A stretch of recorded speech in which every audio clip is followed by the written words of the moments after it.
प्रवीण कुमार शर्मा जी, राजस्थान से। श्री हरिवंश शर्मा जी। श्री हरिवंश महाराज जी। महाराज जी, परिवार में पूज्य भाई जी और पूज्य स्वामी रामसुखदास जी महाराज जी की वाणी जी सुनी और वाणी जी का अनुसरण करते आ रहे हैं। परिवार में एक भागवतिक वातावरण है जिससे ये दास भी प्रभु के चरणों में समर्पित और हरि नाम का प्रयास कर रहा है। महाराज जी, मानव देह प्राप्त हुआ, हरिनाम लेने का अवसर भी प्राप्त हुआ। महाराज जी, अभी क्या हो गया है कि दो भाग से हो गए हैं मन के। एक भाग तो भगवत नाम और सुनना चाहता है और लेना चाहता है, दूसरा भाग दैत्य राक्षस जैसा है जो विषय वस्तुओं को सामने लाकर खड़ा करता है। तो ऐसे में महाराज जी द्वंदात्मक स्थिति यहाँ। भजन के बल से उस आसुरी भाव का नाश कर दो। बहुत अच्छे बच्चे हो जो अपने मन को देख पा रहे हो। इसमें दोनों भाव है, सुमति और कुमति। बुद्धि में सुमति और कुमति है, तो सुमति को हम बढ़ावें और कुमति को नष्ट कर दें। दैवी संपदा को बढ़ावें, आसुरी संपदा को नष्ट कर दें। तो जो हमारे अंदर आसुरी भाव है इसे नष्ट करना पड़ेगा और ये भजन के प्रभाव से नष्ट होगा। जितना आप भजन करोगे उतने आसुरी भाव नष्ट हो जाएगा। नहीं, इसका आकर्षण भोगों के प्रति होता है और बहुत गंदा होता है और ये इतना मलिन होता है कि फिर अगर ये बना रहा संस्कार अंदर, वासना, तो कहो 50 वर्ष तक दबी रहे, 50 वर्ष तक, और इसके बाद अवसर आया तो मतलब बड़ा आश्चर्य होता है। तब ये होता है यार, शिव विरंचिका मोह है को है बपुरान, अस जिय जानि भजी मायापति भगवान। बहुत विचित्र। इसलिए इस वासना को जल्दी से जल्दी नष्ट कर देना चाहिए।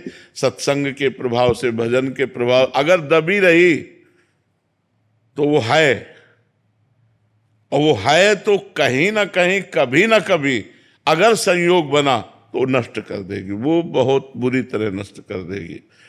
जब तक शरीर में श्वास रहे और जब तक शरीर का होश रहे तब तक खतरा है, तब तक खतरा है। इंद्रियां भले भोग लायक ना हो, लेकिन मन भोग युक्त हो करके तुम्हें भ्रष्ट कर सकता है। इसलिए वासना को नष्ट करना है। बात यह है, एक बार देवर्षि नारद जी ने जनक जी से पूछा कि आप विदेह कैसे हैं?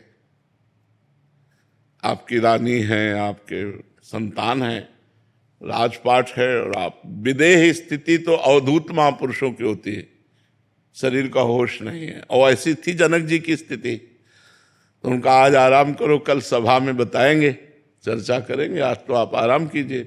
खवाया पियाया और महल में, अपने महल में सुलाया, और जब रात्रि हुई तो रानी से कहा सो जाओ जा करके देवर्षि नारद जी के साथ।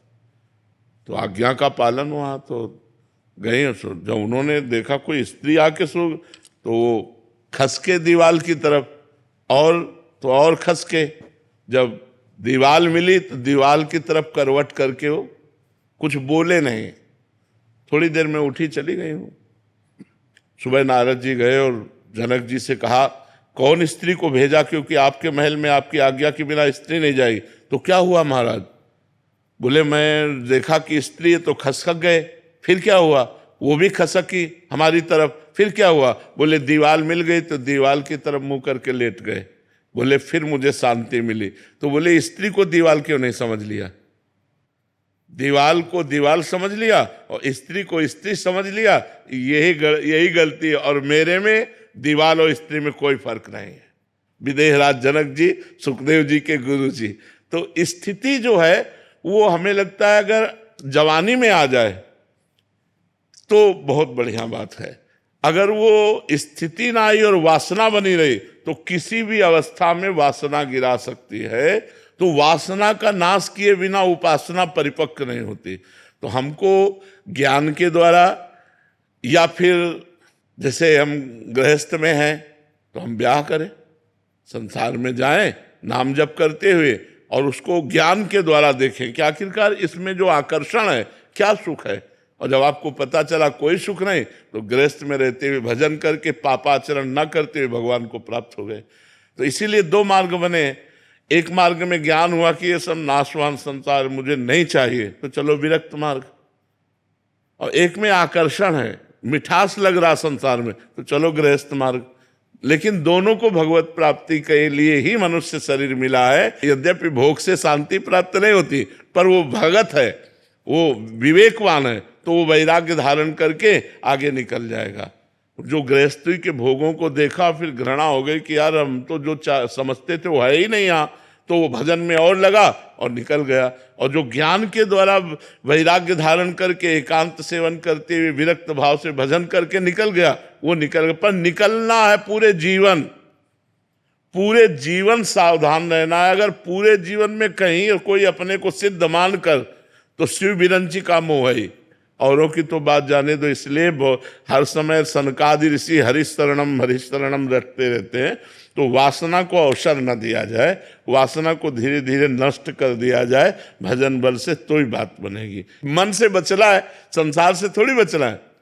संसार तो ये शरीर ही संसार है, शरीर ही संसार है, इससे कहाँ बचना? मन से बचना है। मन की चाल में मत फंसो तो जीत गए, और मन की चाल में फंस गए तो हार गए। बस ये बात। तो भगवान आखिरी में काम वासना ही गिराती है अधेड़ उम्र में जाने के। हाँ, काम नहीं, तो और कोई भोग नहीं आता, मतलब काम वासना ही रहती नहीं। ज्ञानियों का शत्रु काम ही है, सबसे बड़ा शत्रु काम। काम से ही दो पैदा होते हैं, लोभ और क्रोध। काम की पूर्ति में अधिक भोगने की लोभ प्रवृत्ति होती, चाहे रुपया पैसा कुछ भी हो। जब कामना पूर्ति होती है तो लोभ पैदा होता है, और जब कामना की पूर्ति में बाधा होती है तो क्रोध पैदा होता है। और क्रोध और लोभ दोनों स्मृति का नाश कर देते हैं। स्मृति के नाश होने से बुद्धि भ्रष्ट हो जाती है, बुद्धि भ्रष्ट होने से सर्वनाश हो जाता है। कामा संजायते क्रोधा, क्रोधा स्मृति विभ्रमा, स्मृति भ्रंशात बुद्धिनाशो, बुद्धिनाशात प्रणश्यति। नाम जप और सावधानी। सावधानी, हमको पता है कि हमारे पास अगर ये भोग रहा तो मैं बच नहीं पाऊंगा, तो फिर मुझे दूरी बना के रहना चाहिए, भागना चाहिए, उस भोग से हटना चाहिए, उसके नज़दीक नहीं जाना चाहिए। और जब भगवान की कृपा से पता चल गया कि अब शांति हो गई, तो फिर भय की कोई बात ही नहीं। जैसे हम अपनी बहन के पास कैसे बैठते हैं, हम अपनी बेटी के पास कैसे बैठते हैं, बिल्कुल निर्भय होकर बैठते हैं, कोई भय थोड़ी लगता है, क्योंकि वो मेरी बहन है, वो मेरी बेटी। ऐसे सब माताएं बहनें जब हमारी दृष्टि में आ जाएं कि हमारी श्री जी है, हमारी श्री जी की सखियां हैं, तो कोई परेशानी नहीं। जब तक भोग्या स्त्री दिखाई दे रही है तब तक भयानक दोष है, और ये दोष कभी भी कहीं भी किसी को भी गिरा सकता है। इसलिए बचने की आवश्यकता है, और बच गया तो जीत गया। बचाने वाले भगवान ही है, करो सदा तिनके रखवारी, जिम बालक राखे महतारी। तो भगवान बचाते हैं, नहीं तो सबके जीवन में एक मोड़ ऐसा आता है जहां गिरने के चांस होते हैं, वहीं भगवान। सीम की चाप सके कोतासु, बड़ रखवार रमापति जासु। भगवान जिसके रक्षक है वही बच पाता है, नहीं तो मिट्टी में मिला दे, ऐसी माया है, सब मिट्टी में मिला दे, किया कराया सब चौपट कर दे।